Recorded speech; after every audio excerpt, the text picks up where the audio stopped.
Finn, we've done it. We did it. We completed the super shoe trifecta of 5 super shoes in the trails. Asics Metafuji trail. We have it. We ran in it, and we're here to talk about it.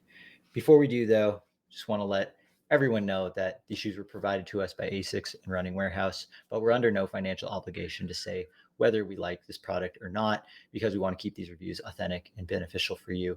No one will get to review or watch this footage before it gets published to YouTube. Dude, my shoes stink because I actually got them fully submerged yesterday and they're still a little bit damp. Quick rundown of the stats for the shoe. I'm actually going to throw up a graphic. I was going to weigh the shoes today, but they're still wet, so that would be lame. I do remember, though, I did weigh these as soon as I got them, and they were nearly identical to the Terex Speed Ultra, which was lighter than the Nike Ultrafly and the North Face Vector Pro 2, but the lightest one was still the Hoka Tecton X3. Yeah. So side tangent to compare the weights. This is the highest stack height of all of the shoes. So we were looking at 39 millimeters in the forefoot and 44 millimeters in the heel. So this is across road or trail. This is one of the higher stack shoes that you can just get. Like there's not even that many road shoes with more stack of foam underneath. And we'll dive into whether that's a good thing or a bad thing, because we were talking offline. There's a lot to talk about with this shoe. I mean, one quick thing to add, and you've talked about this before, but the shorter the shoe size, the more scary that stack height is, right? Because they're not going to adjust, like if you're a women's size 6, you're now rocking 39 millimeters, 44 under. If you extrapolate that up to your size 12, dude, that would be like as if your forefoot was like 55 millimeters. It's effectively high heeled at that point. It's gnarly. That's a lot of shoe. Quick rundown of the materials. This upper is it's like an engineered TPU type mesh. So very plastic if you. Oh, this is another opportunity to do some upper ASMR. That's the kind of material we're rocking. It's actually, from what I've heard, it's the same upper material as their road super shoes, the Metaspeed Sky, Metaspeed Edge, but they've added a few more laminated overlays to create, additional support and lockdown. But very lightweight, very breathable material. We got a little bit of a toe bumper that's mostly just given the toe box shape, not so much for protection. Interesting lacing system, which I'm not even sure what to make of it, other than I thought it was nifty. There's a set of normal eyelets on the bottom, but then there's like a rope that goes up through what appear to be like a ghillie style lacing system, but instead of threading the laces through the lace eyelets, they're threaded through all these new holes that get made from the rope going through. I've never seen that before. I was just going to ask, did you have, like, when you were trying to dial in fit with the upper, did you have any problem creating tension in any the first few times when the upper was really starchy, it was the classic case of like tighten the laces and then it just immediately loosened back up. But it actually got better over the course of my testing, where like when you're like tying off the ribbon when you're tying a present and you need someone else's finger to hold the string down so you can tie off the loop nicely. I like needed that for this. I needed to like tighten them and then hold my finger down so they didn't loosen up. But it did get better as it either the upper material wore in or like some dirt got in and create a little more friction. I'm not sure which. We have a gusseted tongue that has like one tiny piece of padding across the middle, I imagine just for lace bite issues. A pretty normal heel cup, one of the more padded heel cups of the trail super shoe lineup. Very tastefully done, medium amount of padding. And maybe a hot take, but I think Asics has some of the best heel cup foam in all of the game. If you've ever run in like their Nimbus road shoe, that is like the Cadillac of memory foam heel cups. We're kind of semi-rigid in terms of the structure behind. I think it's just like additional layers of fabric, but no no plastic heel counter or anything like No, that. I'm not feeling any. The midsole is 2 layers of foam. We were talking offline how it's like, oh, another one with the split foams. And most of the other shoes that had like split foams were, like there's been a lot of carrier foams this year that carry the super foam inside like an EVA. This one's just one, the super foam is right on top of it. So we've got the Flight Foam Turbo, which is like Asics full blown super foam that they put in their race shoes. And it's this yellow strip. So it's thickest under the forefoot, gets thinner under the heel. The other color is their Flight Foam Blast Plus, which is the same foam that we see in the Asics Tribuco Max 3 and Tribuco Max 2. Also very cushion, but definitely more of like your like slower, like your endurance foam, and then you get mega bounce right underfoot. It's in the very classic Asics super shoe silhouette. So if you've ever seen their Metaspeed Sky or Edge, you would be like, oh, this is absolutely the trail sibling to it, which is interesting because of the other shoe companies that make road super shoes. Like if we look at like Hoka Rocket X2, Nike Vaporfly, Nike Alpha Fly, Adidas Adios Pro 3 or 4, none of those look like their trail counterpart. This very much looks like the road version with a little bit of trail glued onto it. Yeah. Whether that's the right answer or not, we'll dive into in a little bit. But, we had talked about this in previous shoe reviews where it's like, I would love to see one of these companies just make a road shoe and like a road super shoe and throw a trail outsole. I've been saying that for years. Asics. This was it. Asics did. Yep, this was the one. So they were the one to finally test it out. The outsole is one piece, but with a whole bunch of cutouts to save weight. Definitely not to make the shoe more flexible. Oh, that was the one thing I forgot about the midsole. There is a full length carbon plate that splits at the toe. So it's got your like kind of forked design, which is seem to be what lots of people are doing in trail. The Asics grip, kind of in-house rubber. That's historically been pretty nice for us from a rubber standpoint. The lug pattern of this one we were questioning a little bit. So very spread apart lugs. Very much your race Yeah. inspired. Like we're not really worrying about durability. We're going for saving weight. But we were both commenting on the odd lug shape and how they're like very rounded off. There's Yes. no sharp edges. Like it's very anti micro traction. If we were to take one out of the Hoka Speed Goat, like Vibram Mega Grip book, these are macro tractions, I would say. Finn, what kind of mileage did you get in these Metafuji trails? 92 miles in 17 hours of running with about 14,000 feet of elevation change, mostly in the Salt Lake City area. We actually have a storm coming tomorrow. So I was able to get a pretty wide variety of trail running in here, even some stuff up in the high country beforehand. And so, yeah, a diversified testing of the shoe for sure. How about you? Right on. I got in 70 miles, about 11 and a half hours, time on feet, and about 11,000 feet of gain. So 22,000 feet of change. Although it was a lot of shorter runs. Like I've run in them pretty consistently for the last like 2 weeks or so. My longest run was about 2 hours. I did 2 runs at 90 minutes, and then all the rest were an hour or less. And I did do a couple like quicker fartlek type workouts. I did do a couple like ultra paced type runs because I wanted to see how the shoe performed across all the paces. Because, well, I mean, I think part of what we decided, part of what we talked about going into this review is like we got to figure out what the shoe's for. Yeah. So I did a lot of different types of running. The only thing I didn't do was like any significantly long runs, and I have reasons for that. And that's also why I didn't get to 100 miles in them, and I'll explain that in a bit. In terms of the upper and fit, Mm, I thought lengthwise, I thought it was like spot on. I yeah. thought my 10 was good. The width, everything felt pretty medium in terms of like the actual dimensions inside the shoe. I actually thought that the dimensions of the shoe, in terms of how it wrapped around my foot, reminded me a lot of the North Face Vector Pro 2, Mm, where it was like not the highest volume, but high enough, good wrap around the midfoot and like snug in the heel. But I don't think I would call it low volume.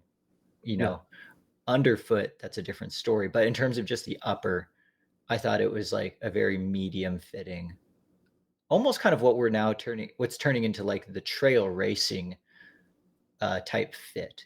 You know, the road race fit is much narrower and lower volume, but the trail race fit seems to be a little bit more accommodating. Yeah, yeah, yeah. Yeah. I just thinking of a trail running audience, and for us, and probably for a lot of listeners and viewers, an ultra trail audience, I was trying to come up with some notes here for the upper for why it's a good fit for the ultra distance on trails, and then some reasons why it might not be. I mean, like you said, pretty good width in the forefoot. I think for us ultra runners, it, like when you think about comfort over the long haul, the ability for your toes to splay, it checks that box for sure. I love the material that they chose for the upper. Like it's very I think it's lightweight. great. It's very yeah, great, very lightweight, very minimal. You can almost like when I had my foot in the shoe, I could like Dude, see my sock. You know, like we're it's getting pretty like into Matrix territory with it. yes.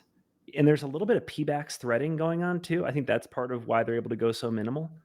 Yeah, Um, no, it really is kind of almost it's checks a lot of the same ideologies as Matrix, yeah, where it's yeah, like not your classic comfort mesh, but it's thin enough and pliable enough where it doesn't bug you, which also makes it like light and breathable. And I got them soaked yesterday. It drains really well. Um, it dries out. You know, I didn't get any like weird slippage once it was wet, which was, you know, an issue that people had in the Tecton X3 was it yes, holding too much water. This does not have that problem. You know, I would say in terms of drainability, this is right up there with the Terex Speed Ultra. yeah, yeah. So Were you yeah, able to get a I good think lockdown? well, that's it. I was just gonna say, so breathability and volume, it checked those boxes for me. Um, and then I guess in terms of like overall fit, like the security of this, I did read some reviews online that said, you know, like when you factor in the massive stack height, the relatively narrow heel of the shoe, the rear of the shoe, there were some people saying like there wasn't enough structure in the upper to keep your foot secure. I didn't experience that. No, I That was don't. not an I didn't issue for me. experience that either. I think if there's any structure that needed to be added for security, it's underfoot. Yes. But I really like this upper, and I did descend some steeper trails in it as well, and I didn't have any like toe bang issues or lockdown issues at all. And I think part of that is due to this upper material having virtually no stretch. Yeah. Yeah. So I think it does a good job as a comfortable race upper.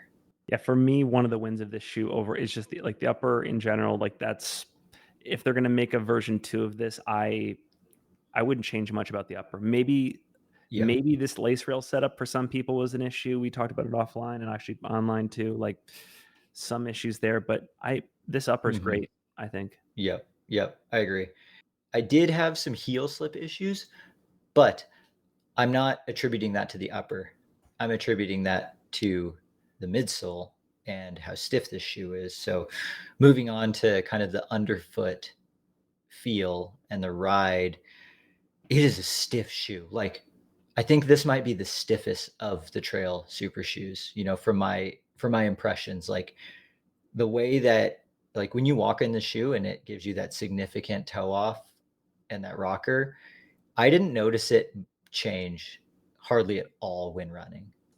Like the way that your foot comes down in this shoe is the way that your foot is going to come down every step. Like you're not changing this shoe. This shoe is forcing your foot to work a particular way. Which is crazy. The firmness is crazy. Just look like eyeballing the shoe, you see this stack height, and you're not expecting that level of firmness when you step in. Yeah, I definitely expected it to be mushier and softer. Like I was expecting Tecton X3 levels of squish, but instead it was very much closer to Terex Speed Ultra level of squish, which is not squishy. It's very bouncy, but your foot doesn't travel that deep into the foam. Does that mean it's not cushioned? Absolutely not. Like I definitely feel like there's lots of cushion, but yeah, I just thought it was gonna be softer, like and maybe they tried it softer because the big caveat of it making the shoe softer would be that it would be even more unstable. So maybe there's a reason why it's a little bit firmer than we expected it to be. I'd be so curious to see you add this to your treadmill test and see if like the feeling of faster actually is like corroborated in the times. So interestingly, though, outside of treadmill testing, very inaccurate, just matching some of my daily routes with other shoes. At an easy effort, my pace per mile was about the same in this Asics shoe as the Terex Speed Ultra, which both of those were quite a bit faster than any other shoe. Like we're talking like 10, 15 seconds a mile faster than the Hoka or the North Face. And then when you go into like a normal training shoe, like a Brooks Cascadia, I was upwards of like 20, 30 seconds a mile faster in this shoe at the same heart rate. Mm. So on paper, this shoe tests just as good as the Terex Speed Ultra for me. Um, but the stiffness of the shoe and something about the platform and the way that it forces me to run made it feel like the shoe was just actively trying to kill me every single time I went running in it. Like I raced a marathon on the roads midway through the testings. There was a period of like a few days of me being a little bit beat up from the race. But even prior to that, and even like 2 weeks after, I would finish runs in this shoe and have the strangest aches and pains. And I think a lot of it is due to the way that this shoe forces me to run because of its stiffness. Like I don't get it I don't get to run differently in this shoe. Like Mm. this shoe will make you run the way that it wants you to run. And I think that for me, that's a deal breaker. Did you notice anything weird like that? I mean, the only yes, when I was because I did a couple 3 and 4 hour runs in the shoe, and I just noticed and there was like, for example, here this is kind of inside baseball, but running the Grandeur Overlook. I ran the Grandeur Overlook here in Salt Lake City in this shoe. It's a 12-mile run, about 4,000 feet of gain. One part of it is like a pure hike. The other part of it is kind of like a grinder type jog up 7 to 10% grade. And so I was going through sort of like the gamut of forefoot to heel strikes, different pacing patterns, etc. And I found it extremely difficult to run anything but like fast and straight in this shoe. Like not Yep. only did it want me to run at a certain intensity, but also like directionally, it didn't handle uh, like a variety of directions almost in step. Um, so terrain differences were also kind of a killer in this shoe. Um, and I think that to me is like the central question for any of these trail super shoes, especially if you're somebody that likes to run 50 miles and above and your time on feet is like 8 to 10 hours and beyond. Like, how is it a super shoe if you can't go the ultra distance in it? And how is it a super shoe if it's not going to work for you in like a variety of terrains, a variety of foot strikes, um, all that kind of stuff? And like this shoe doesn't do that for me or for you. Yeah. Yeah, that's like the deep burning $1 million question for trail super shoes is like, what is a trail super shoe? But I can take it through the gamut of all of that with the Tecton X3. Same thing with the North Yeah. Face Vective. I couldn't do it in the Speed Ultra. I had fitting issues there too, but like it's almost been like 50-50 in this whole category. Yeah. I found that this Metafuji trail reminded me a lot of the Nike Ultrafly in that I found that there was a very, very narrow terrain and pace range where this shoe felt great.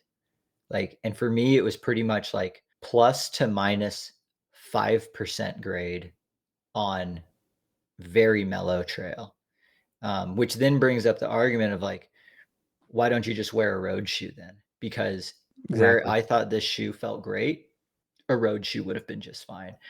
So some of the biggest ride problems I had was like if I had to climb something steep, like over 10 or 12% while running, the shoe was so stiff that I couldn't flex the forefoot. Like I'm trying pretty hard right now and it's got no movement.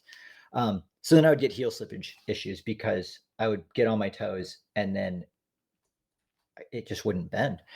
If I got to the point where I then started hiking, also ran into the same issues where my heel would just start to slip because I couldn't bend the forefoot. Descending that steep of terrain, this narrow heel just felt a little bit scary because when you actually like heel striked it all, um, I was getting like speed wobbles, you Right. know, and you know we had concerns about the narrowness of the heel as soon as we first saw pictures of the shoe. We were like, dude, that is a narrow heel for a shoe that's this Dude, it's big. hard to even walk in this shoe. Yeah, which is usually what makes a great like I did a couple road runs in this shoe. This is an amazing complement to my racing flats Yeah. because this will definitely last longer. Like I can go bang out road miles in this shoe, no problem. I don't know how long the outsole will last, but from a foam and like pop standpoint, it's awesome. The other problem I ran into with the shoe is, then if I jog at like 9, 10 minute pace, my foot spends too much time on the ground. And then again, it gets wobbly. I don't feel like it efficiently rebounds my energy in the way I want it to go. I would like bounce all over the place, which was an issue I had with the Nike Ultrafly, which dubbed it not blow up friendly. This not blow up friendly. Hoka Tecton X3 actually quite blow up friendly. I blew up in that shoe and it was still my friend. This not blow up friendly. For me, I need more softness and I need a wider heel. Do you feel the same? If we're talking make this shoe work for a wider range of trail conditions, yeah, absolutely. The other thing is I need it to be a little more flexible because one thing, so we were talking offline, dude, like I can barely walk right now. Um and this shoe has I went on a run yesterday. I was going to try and do like 90 more minutes and like I ended up walk jogging for the last 2.5 miles of like rolling trail because this shoe it did something to either like my glute med or my SI joint or my sacrum, but some spot of my like upper butt slash like pelvic area, it feels real bad. And I don't need anyone in the YouTube comments trying to diagnose the fact that I'm checking all of the boxes for a sacral stress fracture. All I'm saying is that across all the runs I did in the shoe, I got so many weird aches and pains until yesterday. It finally like threw the gauntlet down and like broke my ass bone. Dude, we need And like I a think, Purple Heart award, but for shoe testing. oh my gosh, yeah. So I'm like a little bit injured right Seriously. now because of this shoe, and I think we're seeing this a little bit in on the road side of things from some professional athletes and even amateur athletes who spent too much time in carbon shoes because of the way it loads the foot and transfers the impact forces up the body. I think for the first time ever, I'm like really feeling the effects of that and showing my severe lack of strength in some areas where like essentially what I'm learning is my body can't handle training full time in the shoe because I did run pretty continuously for like 2 weeks in the shoe and I'm learning my body cannot handle that. The words came to me. This is the first shoe we've reviewed that has given me foot placement paranoia. Mm, that brings up a good point that I forgot about. This has probably some of the most, uh, trail numbing capabilities of any shoe I've ever worn, where, like, I have 0, like, ground feel Mm. on the trail in the shoe, I'm descending, and I'm just kind of praying that I'm putting my foot in the right spot and that I don't dump my ankle because it's so hard to feel underneath, like, what your foot's hitting because of how thick the stack is. Okay, we've said a lot of like negative things about the shoe. One thing that I do really like about the shoe though is the durability. Like I've got like 70 miles in the shoe with and there's a good chunk of super foam here. I have almost no creasing underneath. Like I think if I could run in this shoe more, this would be one of the trail racing shoes that I would be able to get quite a few more miles out of than some of the other ones. Also, no creasing for me, which is Yeah, amazing. and like I don't think I have no wear points on this upper. Uh, to me, this feels like a shoe where the outsole is probably going to be the thing that wears first on me. The outsole does not grip that well. It's definitely like a fair weather kind of trail shoe. I ran through some mud the other day, and it was just like not getting much bite out of these rounded off lugs.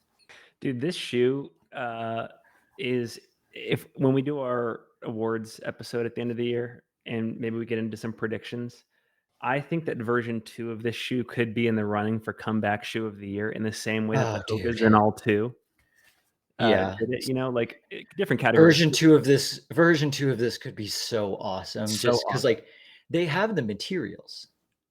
Like they've got the materials. All they need to do is like a little bit of tinkering. What was the question I was going to ask you? Would you race in this shoe? Well, that brings up my sort of philosophical question of the episode, which is like, not only in what context is this actually a super shoe, um, but like you said earlier, you think that it's a super shoe that's very terrain dependent. It's like on these like mellow, gravelly surfaces, low grade uphill, downhill. It's kind of like a go straight type shoe. Maybe I race in this at like an upcoming JFK 50. It's happening in 3 to 4 weeks. That's an intriguing race for this shoe, I think. If you are only going with one shoe, like not making a shoe change before the toe path in that race, this could be an interesting one. It will be a little bit of prayers up on the Appalachian Trail section with all the leaves down. But I don't But think I'm. better than trying to do it in a road super shoe though. Like this could survive the AT section much better than a Vaporfly. Yeah, yeah, I don't know. But for me, there's just a lot of like, uh, I don't know what the word is, but like it's getting into the category, like you said earlier, of scenarios where like where it would be applicable, you might just turn to the Vaporflies, the yeah, except Yeah. all the other road super shoes out there. So I don't know. I don't know if I have a place for this. I'm certainly not taking it in longer distance ultras. So yeah, Yeah.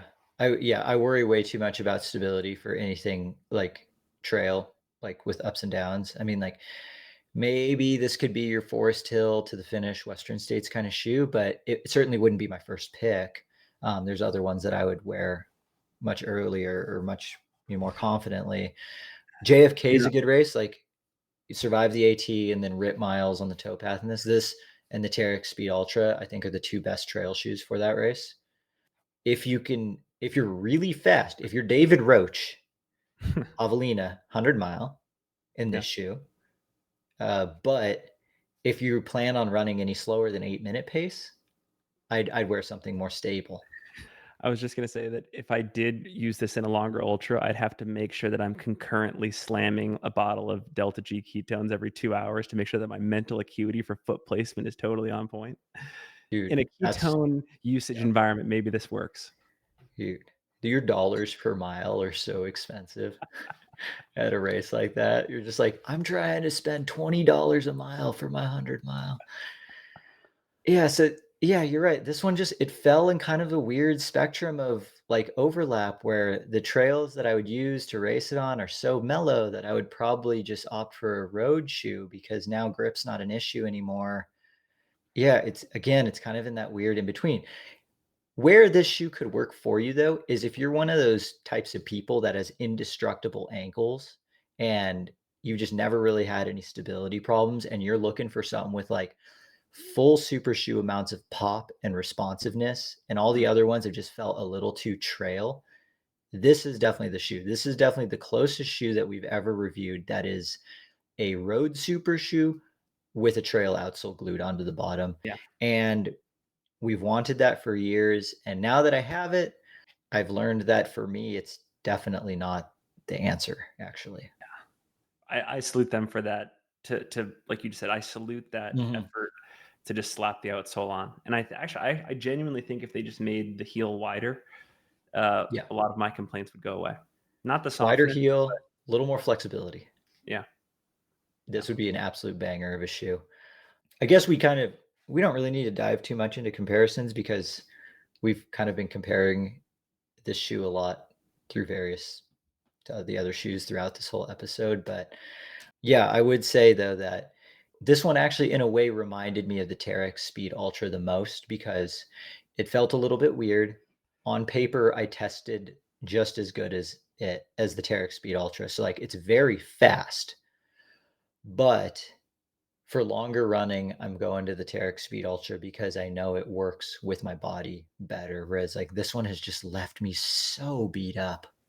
Yeah. And I feel like for Terex, the reason I was like, I felt weird and it was because of the rocker. It was a super aggressive rocker. And this one was more just due to like the stack height and just the the way the heel was built out. Yeah, and, like, I like the weird rocker of the Terex shoe, turns out. Like, I wish this had a little bit more of a beveled heel as well, but, any other final thoughts about the Asics Metafuji Trail? I mean, I'd love to know just from the audience, like in the comment section, what their if they've tried the shoe because it's been out for a little bit, like Yeah. what's been their experience? Where have they raced a longer trail ultra in it, and what was the experience? Um, Yeah. I'm so curious. Are Finn and I just weak? I could use more ankle stability in my life. I could go to the PT for that for some proactive. So, I will Work. say, I didn't roll any ankles in this shoe. I I did. also didn't I also didn't take it on that scary of terrain. I very rarely roll ankles in Ashland. But even just running in Ashland, like, I was thinking very hard. So, I have a feeling if I let my guard down, though, my ankle's going for sure. I know that what we said is going to resonate with some people in a positive way.